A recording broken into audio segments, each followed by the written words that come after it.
10 Things About Bruce Lee Nobody Knows. Bruce Lee was nicknamed as Little Dragon because he was born in the Chinese Year of the Dragon, on the Day of the Dragon and the Hour of the Dragon. He is not just a martial artist but has also become a cultural icon. Sadly, he left the world at the age of 32, but his legacy continues to date. From a child actor to one of the most respected movie icons, Bruce Lee was a man of multiple talents. Here are the top 10 facts about Bruce Lee. He was one of the first individuals to wear contact lenses. Bruce Lee was nearsighted, and this nearsightedness helped him in his fights. He favored Wing Chun's contact-centered movement, as it allowed him to rely more on touch than sight. For this reason, he was also one of the first people to worn contact lenses.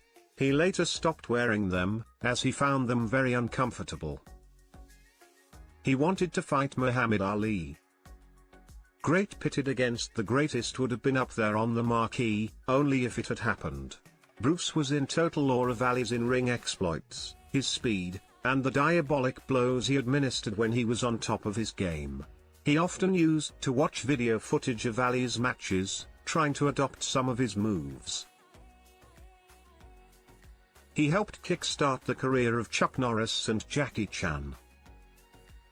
When Bruce was growing up, he trained alongside Chuck Norris. Lee directed a movie called Way of Dragon and got Chuck Norris to help him in one of the scenes. This particular scene has become very famous. People called the Chuck Norris and Bruce Lee scene, where they fight, as one of the most epic scenes. Jackie Chan also did a lot of stunts in Bruce Lee's films like Fist of Fury and Enter the Dragon. Jackie also did a cameo in one of the movies. Child star. Bruce Lee started young. Not only did he begin martial arts at age 13, but he was also a child actor, and appeared in over 20 films in Hong Kong before moving to the United States at age 18. His first screen time came at the very young, and very adorable, age of 3 months. Was a cha-cha champion. Bruce Lee is known for his impressive moves, his high kicks, devastating punches, and quick leg work. But what about his dance moves? In 1958, Bruce Lee became the Crown Colony Cha-Cha dancing champion of Hong Kong. Yes, cha-cha. Perhaps we have this early training in Latin dance to thank for the grace and poise of his martial arts style. A rebel with a cause. Martial arts is steeped in tradition, etiquette, and protocol, so it's no surprise that Bruce Lee ruffled some feathers in the martial arts community with his unorthodox practices. He often called out what was, in his opinion, the inefficient methods of the classical arts during his demonstrations. Added to this, Bruce Lee actively fought to take martial arts out of the rarefied, secretive schools and bring it to everyone. He was one of the pioneers of inclusivity in martial arts, and openly taught all walks of life, no matter their race, age, or gender. He was too fast for the camera. Bruce Lee is easily one of the single most physically fit human beings to have ever lived. His punches and kicks were by far the best and fastest. It was hard for the directors to work with Bruce Lee because his punches and his kicks were way too fast for the camera. He had slowed down the punching and kicking, to make the scene look more realistic. Back then a movie was made with 24 frames per second, but the makers had to make it in 32 frames per second for Bruce. Going head-to-head with the Pope and Gandhi.